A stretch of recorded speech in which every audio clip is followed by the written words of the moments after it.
आपकी सुख सुविधा के लिए आप खुद देते हैं, खुद आप बैठते हैं, है कि नहीं?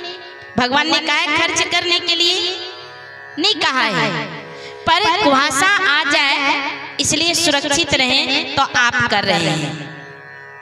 पर ये कथा इसलिए सुनाया जा रहा है कि आप अपनी बुराइयों को दें। याद रखें, ये गांव का आदर्श गांव नहीं बना सकते हैं, बना सकते हैं ना आदर्श गांव। आदर्श गांव तभी बनेगा, भगवान कहते हैं जिस दिन कलयुग को छोड़ोगे। कलयुग कहाँ कहाँ बैठा हुआ है, परीक्षित को समझाया था। कलयुग देखना वहां कुंडली मार करके बैठता है जहां जुआ होता है। आंखें खोल करके सभी बैठेंगे। जहां जुआ हो रहा है वहां कलयुग कुंडली मार करके बैठा है। जहां शराब है, सिगरेट है, नशीले पदार्थ है, वहां कलयुग बैठा हुआ है, आपकी सारा लूट रहा है, सब कुछ खत्म कर रहा है। कब तक? और जहां स्त्री गमन होता है, जहां स्त्री गमन होता है वहां कुंडली मार करके बैठा हुआ है कलयुग। जहां अभिमान होता है कि खाने की अभी 1 साल की मेरे पास व्यवस्था है, कोई रोक नहीं सकता है, चलो जैसे तैसे चल रहे, समझ लीजिए कलयुग बैठा हुआ है। अब बताइए, कलयुग को साथ लेकर के चलेंगे तो कलयुग तो सम्मान प्राप्त किया तो आपकी सारा सम्मान खो देगा। खेलेंगे तो नहीं आप लोग? आप लोग जुआ खेलते हैं? नहीं खेलते हैं? आप लोग में से भाई जी कौन कौन जुआ खेलते हैं? जरा हाथ खड़े करेंगे। खेलना बंद कीजिए क्योंकि बच्चे सब देखते हैं। बच्चे सब आपकी पुत्रा धोत्रा होंगे, बेटे होंगे, जो भी होंगे वो आपको देखते हैं। कल की डेट में कहेंगे कि बच्चे ठीक से चलना, उसको तो पहले से मिल चुका है डोज। बच्चे को बिठा देंगे और कहेंगे बच्चे ले आओ, हम यहाँ जुआ खेल रहे हैं या शराब पी रहे हैं, तुम ले आओ एगो सिगरेट। और वो गया सिगरेट लाने के लिए, वो हाथ में लगता है, उसकी बदबू भी वो सूंघता है। कल के दिन वो और नशेला बन जाएगा। शिष्टाचार्य खत्म। श्रीमद् भागवत कथा भाग्य को समझा रहा है। भाग्य पसंद है, भाग्य पसंद है। जो जो समझते हैं भाग्य पसंद है वो जरा हाथ खड़े करेंगे। भाग्य पसंद है। और भाग्य आप भाग्य पैसों से नहीं बनता है, मिठाई खाने से नहीं बनता है, याद रखिएगा। चुंदरी ओढ़ा देंगे उससे भी नहीं बनता है भाग्य। भाग्य बनता है तब जब हम भगवान से जुड़े हुए होते हैं।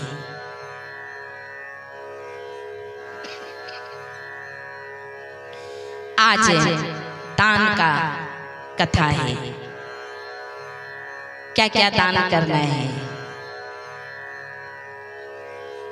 राजा बलि की कथा आज आप सभी सुनेंगे।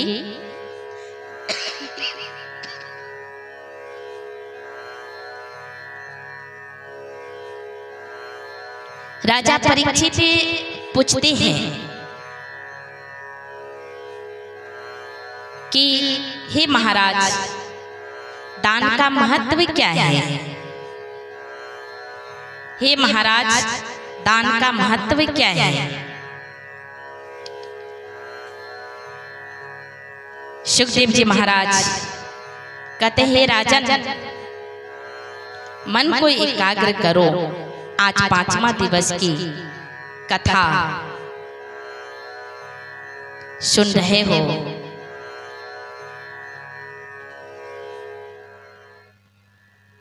और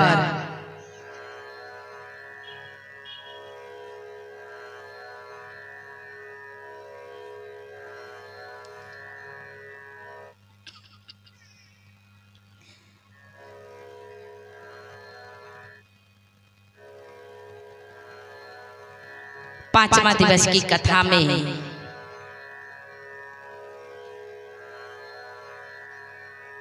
भगवान हम सभी को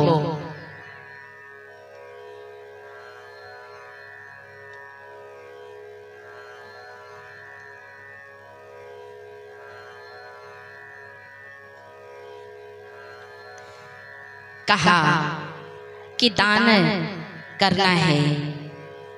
बोले अनमोल बोले हैं, बोल सके तो बोल, पहले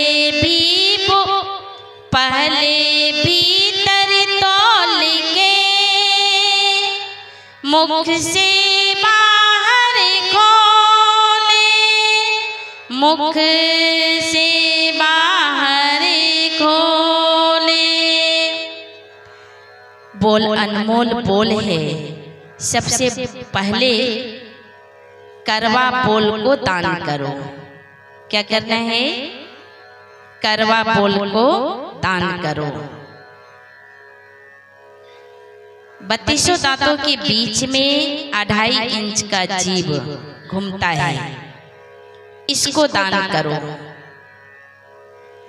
जब ऐसे दान करेंगे तो बोल हमारी मीठा होगी।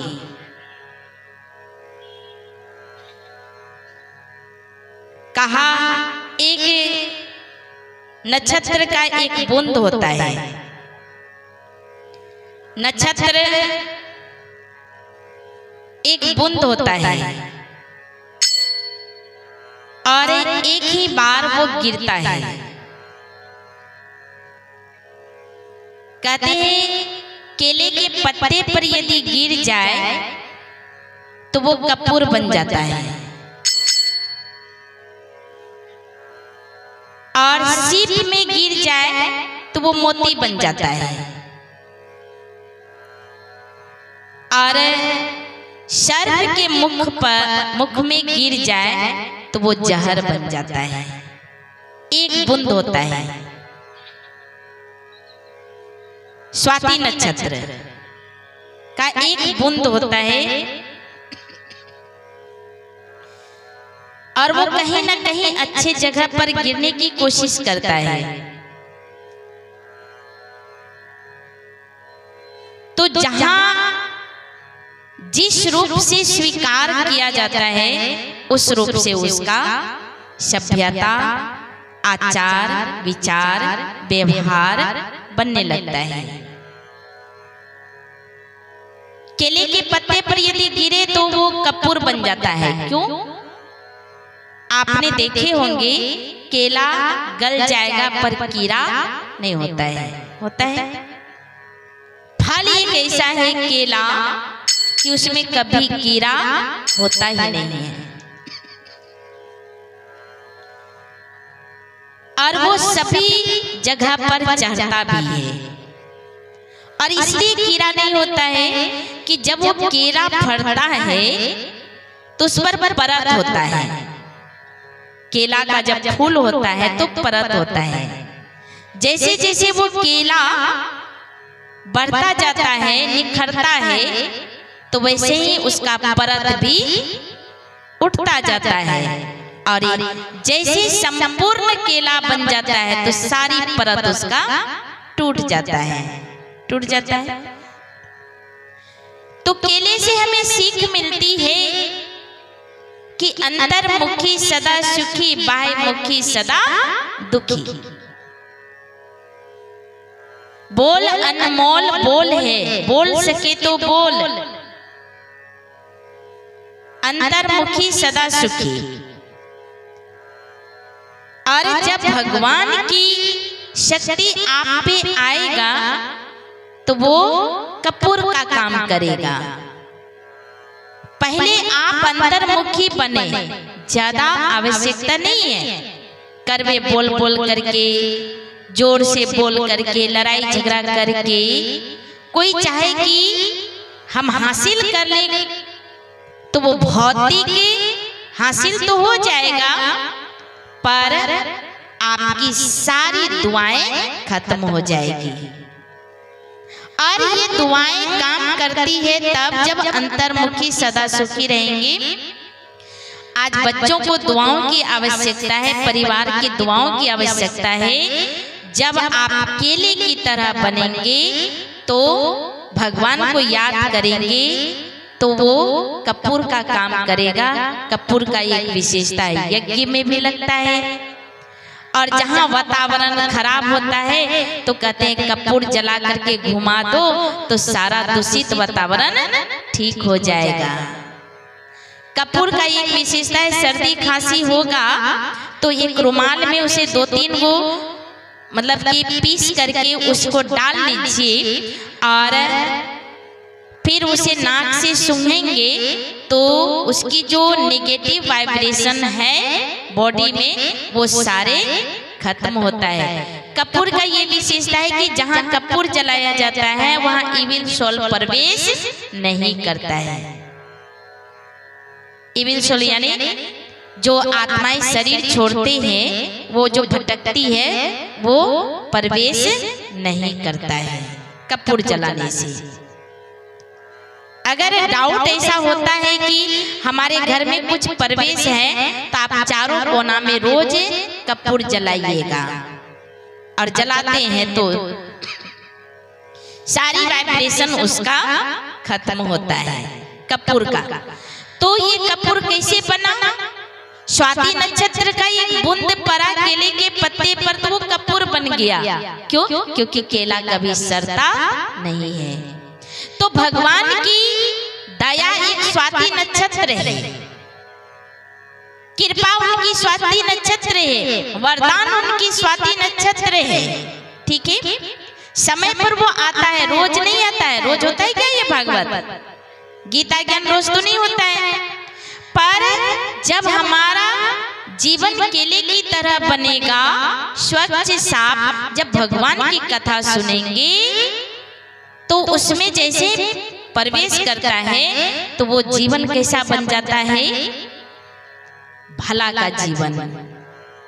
किसी के घर आप जाएंगे तो उसको देखते ही सारे नेगेटिव वाइब्रेशन खत्म हो जाएगा उसको देखते ही।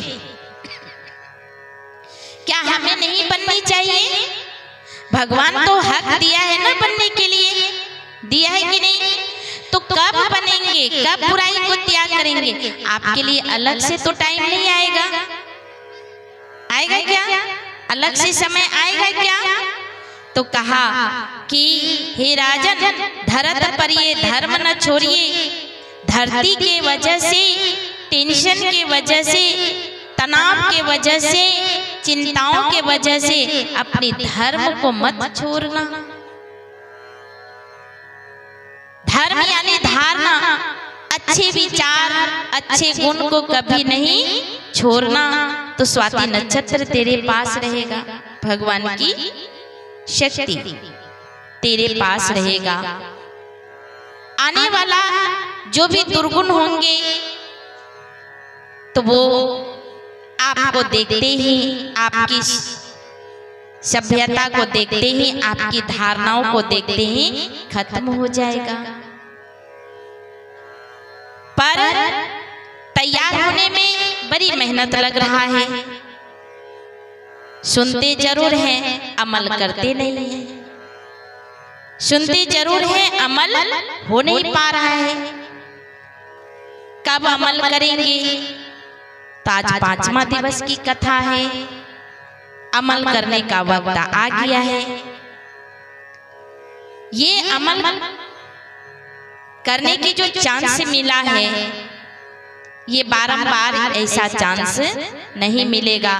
समय चेंज होता है, 2024 से ये 2025 चल रहा है। और ऐसे समय को देखते हुए कल पर नहीं छोड़ना है। ऐसा जीवन बनाइए, ऐसा जीवन बनाइए कि चंदन की लकड़ी पर अगर सर्प तैरता है, लिपट जाता है, क्या चंदन की लकड़ी जहरीला होता है? कभी कभी होता है? माताएं सब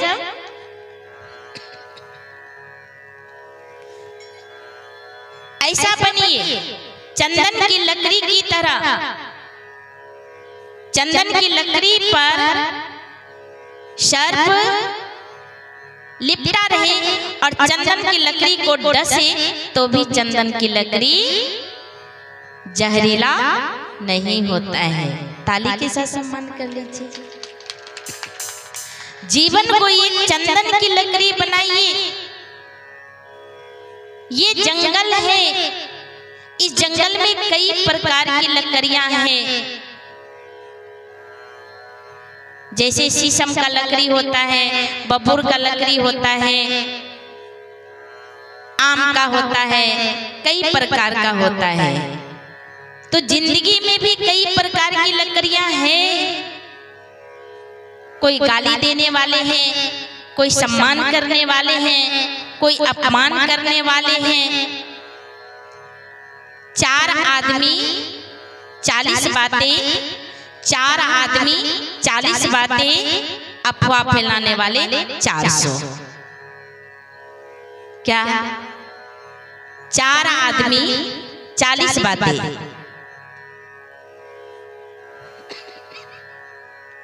अफवाह फैलाने वाले 400। गिनती गिन लीजिए, गुना कर लीजिए। 400। तो कहा 4 आदमी 40 बातें, अफवाह फैलाने वाले 400। तो उसे छोड़ करके, उस बातों को छोड़ करके हम अपनी बातों में रहें। किसी की बातों में जाने की आवश्यकता नहीं है। आप एक बात बोलेंगे तो 10 आदमी को आप सुनाएंगे, फिर 10 आदमी को वो सुनाएंगे, तो 4 आदमी 40 बातें बनाएंगे। और अफवाह फैलाएगा कहां तक? यहां से दिल्ली तक। 400 लगे हुए हैं उसके पीछे। और कहा भगवान ने इन सारी बातों में जाने की आवश्यकता नहीं है। संसार एक जंगल है और जंगल में शेर राजा होते हैं। परिवार के बीच है, समाज के बीच है, पर बुराइयों को दहाड़िए। बुराई आपको दहाड़ करके अपना ना बना ले, पर बुराई स्वतः ही खत्म होते। आपने देखे होंगे कई बार रास्ता जब तय होता है तो कुत्ते जब सामने आता है ना, तो हट हट करके उसे गाड़ी रोक करके या उसे भगाने की कोशिश करेंगे। बकरी आएगा तो उसे हटाएंगे, ठीक है, लेकिन सीधा चलेंगे। कुत्ते आएंगे सामने या बकरी आएगी सामने या कोई भी जानवर आएगा सामने, तो उसे आप रुक करके हटाएंगे। जब शेर सामने आ जाए तो क्या करेंगे? शेर सामने आता है तो सामने से नहीं चलेंगे, दिशाओं को चेंज कर लेंगे। करेंगे कि नहीं? दिशाओं को चेंज करेंगे। इसलिए संसार में हिम्मतवान बनना है, कमजोर नहीं बनना है। दिशाओं को चेंज कीजिए। संसार में अफवाहें होगी, पर दिशाओं को चेंज करना है। एक ऐसी दिशा है, मानसिकता को स्ट्रॉन्ग करना है, मजबूत करना है। और वो तब होता है जब मेडिटेशन करेंगे, जब भगवान का ध्यान करेंगे।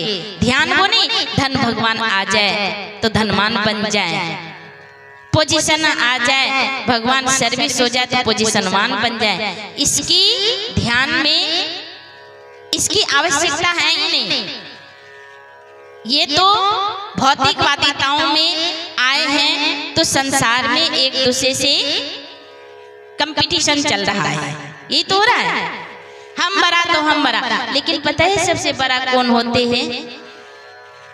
जिसके पास ज्ञान होता है, जिसके पास मानसिक शक्ति स्ट्रॉन्ग होता है, वो है संसार में सबसे बड़ा धनवान, सबसे बड़ा धनवान। जिसने समय को महत्व दिया, जिसने अपने को महत्व दिया, दो चीजों को, health is wealth, time is money.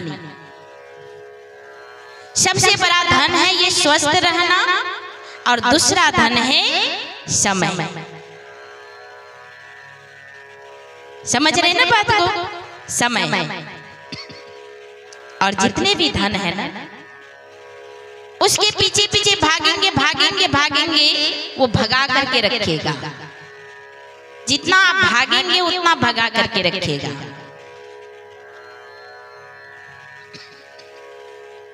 इसलिए अब आइए, सबसे पहले अपने जीवन को संतुलन बनाने के लिए, सुरक्षित रखने के लिए दाता ने जितना भी दिया है ना, उस पे गर्व कीजिए। सबसे पहला दाता ने दिया है तन रूपी धन, स्वस्थ रहना। टेंशन करेंगे तो अस्वस्थ हो जाएगा। और दूसरा धन दिया है मन का धन, समय का धन। आइए कहते हैं,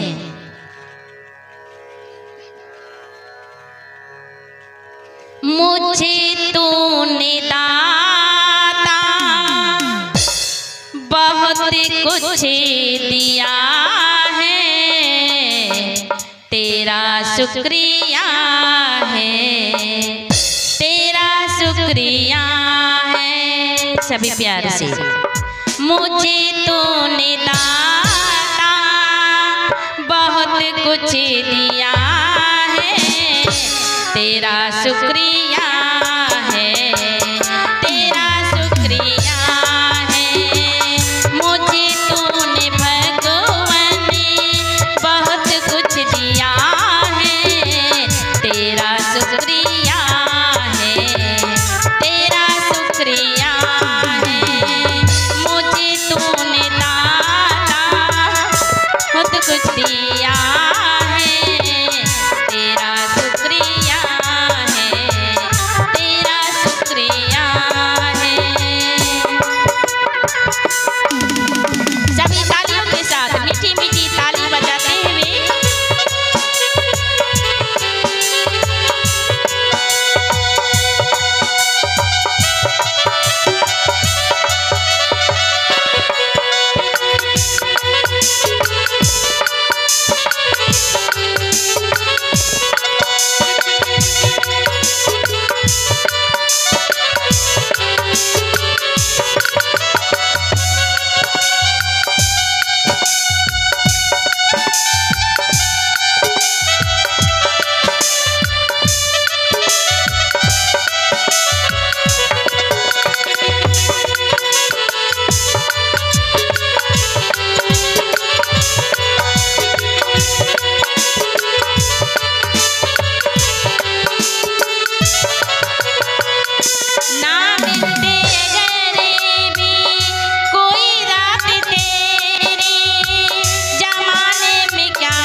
बहुत कुछ दिया है, मुझे तूने भगवान बहुत कुछ दिया है, तेरा शुक्रिया है, तेरा शुक्रिया है।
तेरा शुक्रिया है, तेरा शुक्रिया है, तेरा शुक्रिया है, तेरा शुक्रिया है।